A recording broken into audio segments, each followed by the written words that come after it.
Catatan-catatan kita diberikan. Kalau banyak kebajikannya diberikan di tangan kanan dengan cara yang halus. Kalau banyak kejahatannya diberikan dari sebelah kiri atau dilempar dari belakang. Itulah sebabnya sejak di dunia ini kita sudah mohon kepada Allah. Ketika berwudu membasuh tangan kanan, apa kita bilang? Allahumma a'tini kitabi biyamini wa hasibni hisaban yasira. Ya Allah, berikan saya kitab di tangan kanan, dan kalau saya memang perlu dihisap, hisaplah saya yang seringan-ringannya. Tangan kiri berlindung kita kepada Allah, jangan sampai diberikan kitab di tangan kiri atau dari arah sebelah belakang. Wa a'udzubika an tu'tiya kitabi bishimali au min warai zuhri, dari arah sebelah belakang. Na'udzubillah min dzalik.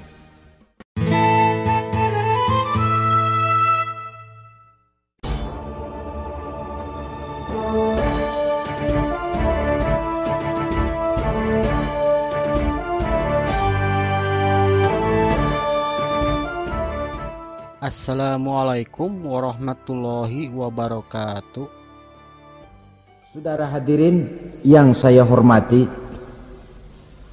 berkumpul di padang mahsyar, tiap orang sibuk dengan persoalannya masing-masing. Matahari waktu itu didekatkan oleh Allah, panas luar biasa. Ada yang saking panasnya itu mencucurkan peluh keringat sampai sebatas mata kakinya. Ada yang keringatnya sampai sedengkulnya, ada yang keringatnya sampai sepusatnya, ada yang keringatnya mengalir sampai sebahunya, ada yang kelelap oleh keringatnya sendiri, sementara orang di sampingnya nggak apa-apa. Bergantung lagi amalan dia waktu di dunia ini. Saudara-saudara, sebagian orang dalam kepanikan padang mahsyar berombong-rombong datang mereka menghadap Nabi Adam. Ya Adam, anta abal bashar. Hai Adam, Tuhan adalah bapak moyang manusia. Kami sebentar lagi akan disidang, dimintakan pertanggungan jawab. Tolonglah kami, hai Adam. Kata Nabi Adam, jangankan nolongin sampean, saya sendiri tanggung jawab di hadapan Allah. Ketika dulu tidak boleh makan khuldi, saya serobot. Sudahlah, urus diri masing-masing saja, nafsi, nafsi. Begitu kata Nabi Nuh, begitu kata Nabi Ibrahim. Tiap orang bertanggung jawab sendiri-sendiri. Ketika itulah saudara-saudara, nikmatnya menjadi umat Nabi besar Muhammad sallallahu alaihi wasallam. Sebab apa? Walaupun menurut abjad kita ini umat paling belakang, kan paling belakang kita ini toh, karena Nabi Muhammad adalah nabi akhir, tapi akan dihisap lebih dulu, lewat di atas sirat lebih dulu, masuk surga lebih dahulu ketimbang umat-umat belakangan. Ketika Rasul mendekati ajal, beliau tanyakan itu kepada malaikat Jibril. Malaikat Jibril berkata, Muhammad, jangan khawatir, Allah sudah berjanji, inni haramtul jannata ala sairil anbiya hatta tadkhulaha anta, wa haramtuha ala sairil umami hatta tadkhulaha ummatuka. Surga aku haramkan buat seluruh nabi kecuali kalau engkau Muhammad sudah masuk ke dalamnya, dan surga aku haramkan buat seluruh umat kecuali kalau umatmu Muhammad sudah masuk ke dalamnya. Logikanya, walaupun menurut abjad kita umat paling belakang, bakal dihisap paling dulu, lewat di atas sirat paling dulu, masuk surga paling dulu, kalau mampir ke neraka juga paling dulu. Ya resiko, resiko. Jangan mau enaknya aja paling dulu. Saudara hadirin yang saya hormati, setelah masa kebangkitan itu jangan dikira begitu bangkit langsung diperiksa, masih menunggu menanti ribuan tahun perhitungan padang mahsyar untuk sampai kepada proses yang disebut yaumul hisab, hari perhitungan. Seorang demi seorang bakal dipanggil. Bayangkan saja, kita se-RT saja di absen, kadang-kadang perlu waktu lama. Ini manusia sejak zaman Nabi Adam sampai datang hari kiamat, satu demi satu disidang di hadapan Qadhi Rabbul Jalil. Status sosial copot sudah waktu itu. Yang pernah jadi hartawan di situ tidak lagi kelihatan kehartawanannya. Yang pernah jadi jenderal tidak lagi dipanggil jenderalnya. Yang ustadz tidak lagi dipanggil al-mukarramnya. Seluruh status sosial selesai. Dipanggillah kita seorang demi seorang menghadap Qadhi Rabbul Jalil. Bagaimana proses penghisaban itu? Pertama, proses tanya jawab. Di antaranya ada hadis menyatakan lan tazula qadama 'abdin yaumal qiyamah hatta yus'ala an arba'i khisalin. Besok di hari kiamat tidak akan bergeser telapak kaki seorang hamba sampai dia ditanya lebih dulu tentang 4 persoalan. Tentang ilmunya. Kemana ilmu itu diamalkan? Tentang umurnya. Di mana umur itu dihabiskan? Tentang masa mudanya.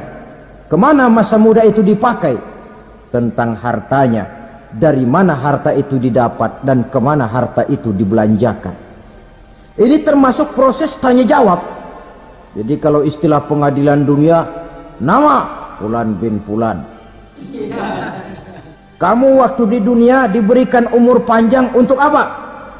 Pernah mengalami masa muda, kemana kau habiskan masa remajamu? Kau diamanahkan ilmu, dengan apa ilmumu kau amalkan? Kau diberikan harta, dari mana harta kau dapat, kemana kau belanjakan? Tak seorang pun yang bisa mungkir. Sebab apa? Dikala itu yang menjadi saksi bukan orang. Yang menjadi saksi adalah seluruh anggota badan kita. Tangan bicara, kaki jadi saksi terhadap seluruh amalan yang pernah kita kerjakan pada saat kehidupan di alam dunia ini. Selesai proses tanya jawab, lalu diperlihatkan buku catatan kita waktu hidup di dunia ini. Jangan lupa Allah itu menyiapkan 2 superkomputer kepada kita. Sebelah ditempelin sebelah kanan, yang sebelah tempelin di sebelah kiri. Komputer itu namanya Raqib dan Atid. 2 malaikat yang apabila baik kita lakukan, refleks saja akan menulis kebajikan kita. Jahat kita kerjakan akan tertulis. Catatan itu nanti diperlihatkan kepada kita. Waduh, alangkah malunya pada saat diperlihatkan catatan kita, buku rapot kita merah melulu. Barangkali diperiksa sambil diomelin, brengsek lo. Buku merah melulu begini, bagaimana waktu hidup di dunia? Tidak cukup diperlihatkan buku catatan kehidupan, rekaman kehidupan. Rekaman kehidupan kita secara utuh sejak terlahir sampai ajal datang merenggut nyawa. Barangkali mirip dengan video sekarang ini, di mana terekam dengan baik seluruh kegiatan kita sejak yang sekecil-kecilnya sampai kepada yang sebesar-besarnya. Untuk kemudian kita pun menerima balasan. In khairan fa khairun wa in syarran fa syarrun. Kalau baik ya baik balasannya, kalau jahat ya jahat juga balasannya. Catatan-catatan kita diberikan. Kalau banyak kebajikannya diberikan di tangan kanan dengan cara yang halus. Kalau banyak kejahatannya diberikan dari sebelah kiri atau dilempar dari belakang. Itulah sebabnya sejak di dunia ini kita sudah mohon kepada Allah. Ketika berwudu membasuh tangan kanan, apa kita bilang? Allahumma a'tini kitabi biyamini wa hasibni hisaban yasira. Ya Allah, berikan saya kitab di tangan kanan, Dan kalau saya memang perlu dihisap, hisaplah saya yang seringan-ringannya. Tangan kiri berlindung kita kepada Allah. Jangan sampai diberikan kitab di tangan kiri atau dari arah sebelah belakang. Wa a'udzubika an tu'tiya kitabi bishimali au min warai zuhri, dari arah sebelah belakang. Na'udzubillah min dzalik. Setelah selesai lewat proses penghisaban, lewat mizan, timbangan, maka yang sudah selesai dihisab itu bergeraklah menuju sirat, jembatan yang terbentang menuju surga melalui neraka. Saudara-saudara, panjangnya perjalanan sirat itu memakan waktu ratusan tahun. Tetapi orang yang lewat di atas sirat pun macam-macam, bergantung amalannya ketika di dunia ini. Ada yang lewat di atas sirat itu kal barkil khatib, seperti kilat yang menyambar, lep, sudah sampai dia di surga. Cepat bukan main.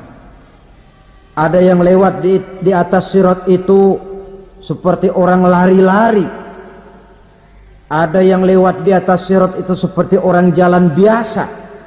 Ada yang sambil merangkak, ada yang sambil ngesor, ada yang sambil gelayutan, ada yang selamat sampai ke ujung ke surga, ada yang tergelincir jatuh masuk ke dalam neraka, bergantung amalannya dalam kehidupan di dunia sekarang ini. Tiap kita akan melewati yang namanya sirat ini. Saudara-saudara kaum muslimin yang saya hormati, dengan demikian mereka yang selamat melalui sirat sampai ke terminal akhir surga, mereka yang ketika dihisab ternyata banyak kejahatannya daripada kebaikannya, mereka singgah di dalam neraka. Nah, adapun orang-orang yang beriman menurut ayat Quran dan hadis Nabi itu nanti ada bermacam-macam. Ada orang beriman itu yang dimasukkan surga. Ada orang beriman itu yang dimasukkan ke dalam surga. Ada orang beriman itu yang disebut penduduk surga. Kenapa lain-lain, Pak? Karena waktu di dunia amalannya juga lain-lain. Ada orang beriman yang masuk surga. Ini paling murah tiketnya. Mau masuk surga? No. Kata Nabi begini, ma min abdin qala la ilaha illallah thumma mata ala dhalik illa dakhalal jannah. Kalau seorang hamba sudah mengucap dua kalimat syahadat, dia yakin dengan kebenaran kalimat itu sampai matinya, orang itu akan masuk surga.